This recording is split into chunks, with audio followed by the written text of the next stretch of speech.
Hello students, मैं doctor Swati Soni government college Sumerpur से सहायक आचार्य रसायन शास्त्र। तो अपन पढ़ रहे थे बीएससी फर्स्ट ईयर में मैथमेटिकल कंसेप्ट्स।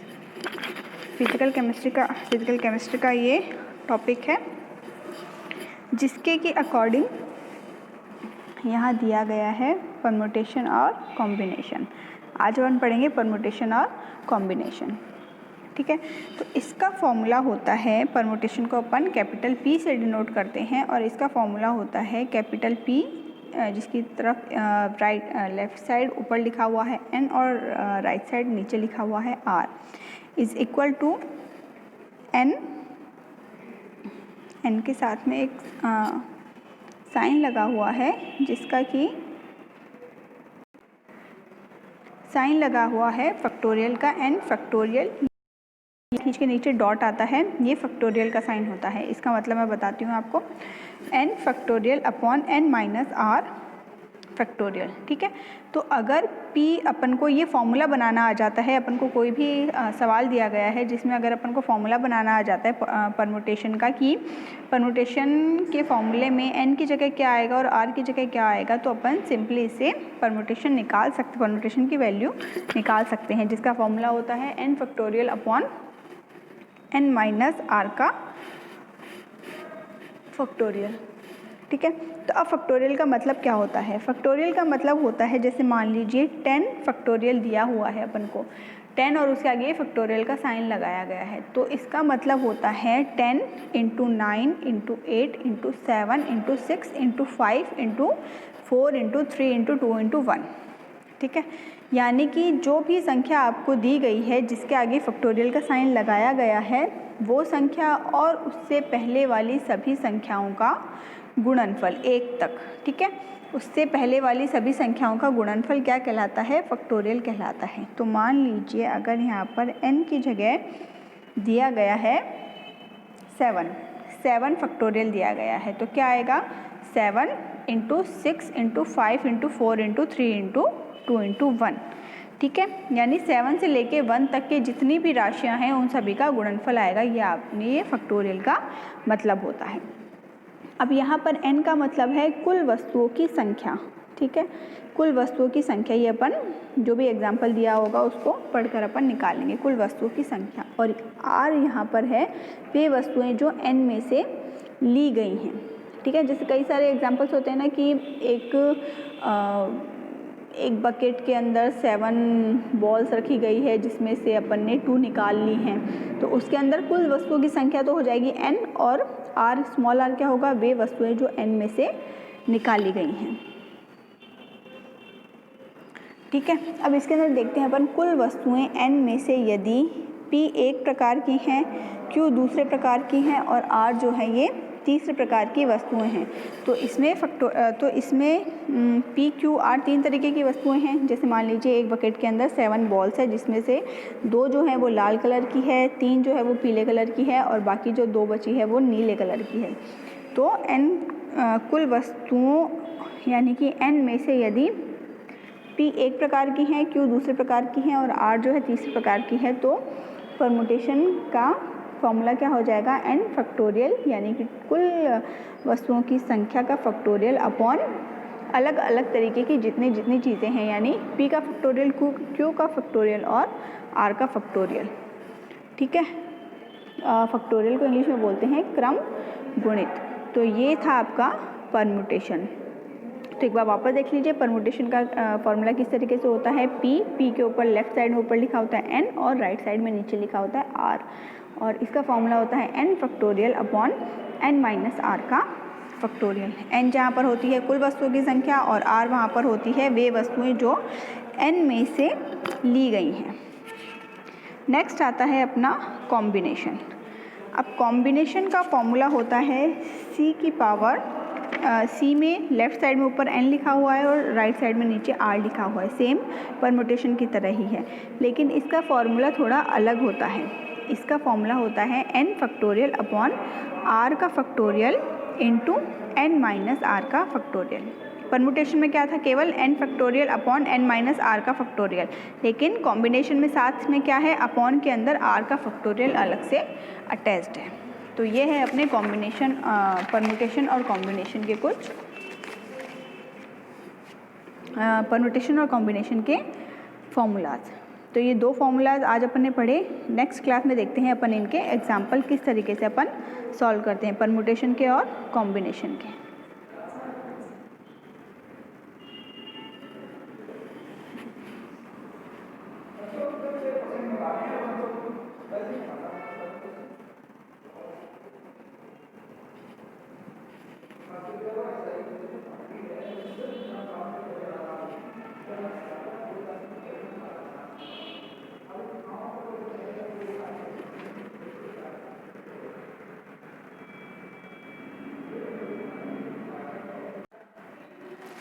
तो ये है परमुटेशन के एग्जाम्पल, जिसमें सिंपल दिया हुआ है 8 फैक्टोरियल अपॉन 2 फैक्टोरियल और 3 फैक्टोरियल।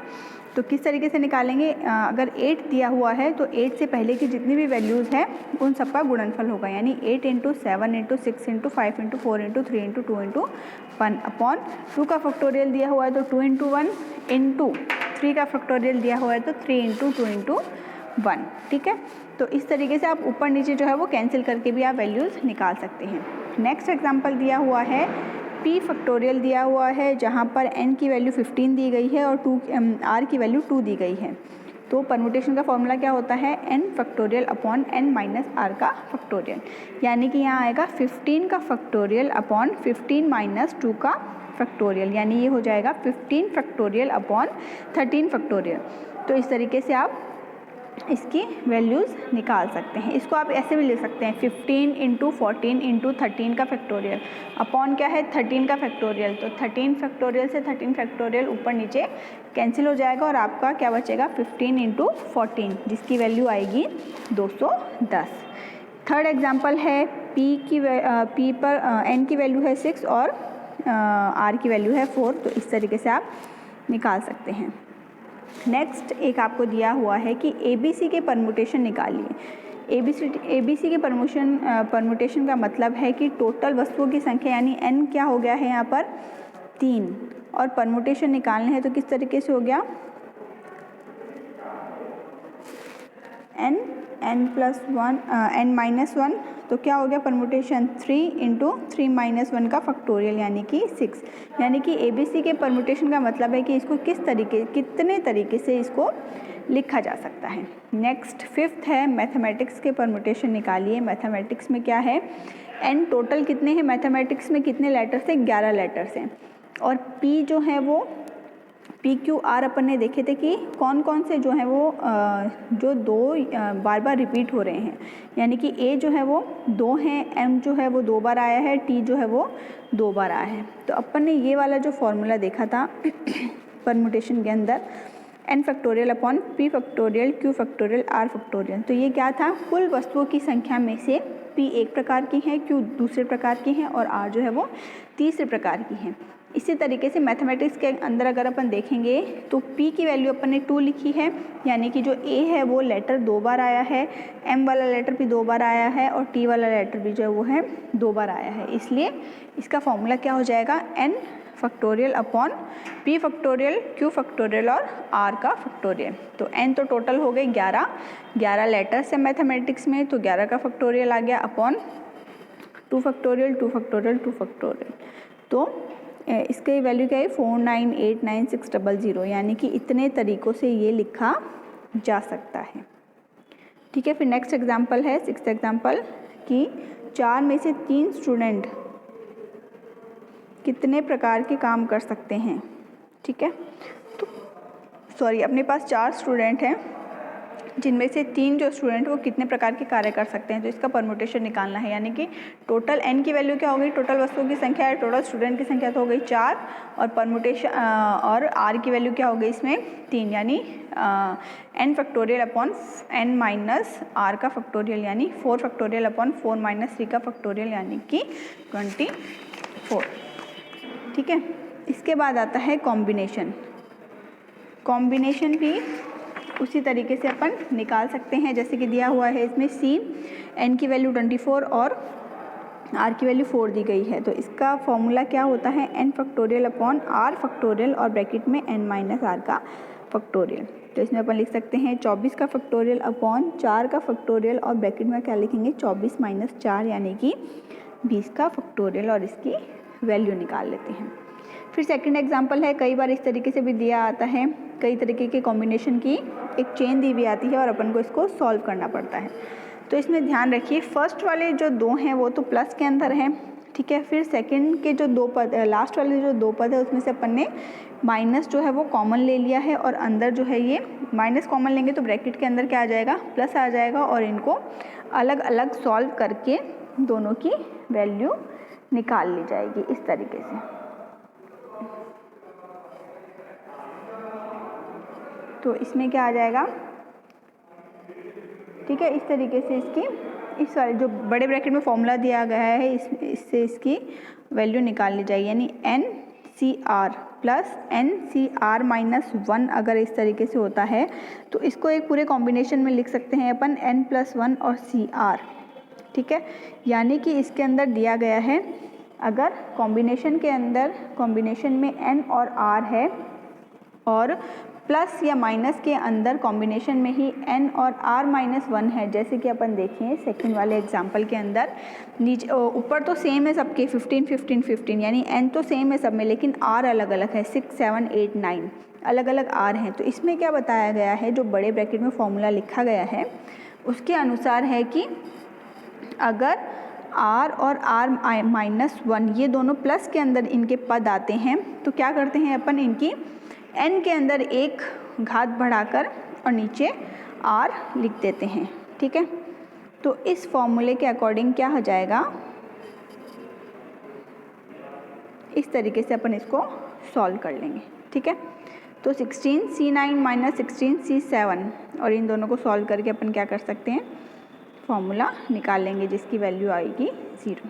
फिर एक एग्जांपल दे रखा है लास्ट में इसमें कि अपने पास 10 बॉयज़ हैं 8 गर्ल्स हैं, ठीक है। तो इनका कॉम्बिनेशन क्या होगा अगर केवल 4 ही गर्ल्स अपन को लेनी हो तो, यानी कि 10 अपने पास लड़के हैं और 8 लड़कियां हैं, ठीक है। स्टूडेंट्स हैं अपने पास 18 स्टूडेंट्स हैं जिसमें से 10 बॉयज़ हैं और 8 जो है वो गर्ल्स हैं। तो इनका कॉम्बिनेशन अपन को बनाना है लेकिन केवल एक कॉम्बिनेशन में 4 ही गर्ल्स आनी चाहिए, ठीक है। तो 8 में से कितनी गर्ल्स ले सकते हैं अपन, 4 गर्ल्स होनी चाहिए, यानी कि बॉयज़ कितने होने चाहिए, 6 बॉयज़ होने चाहिए 10 में से।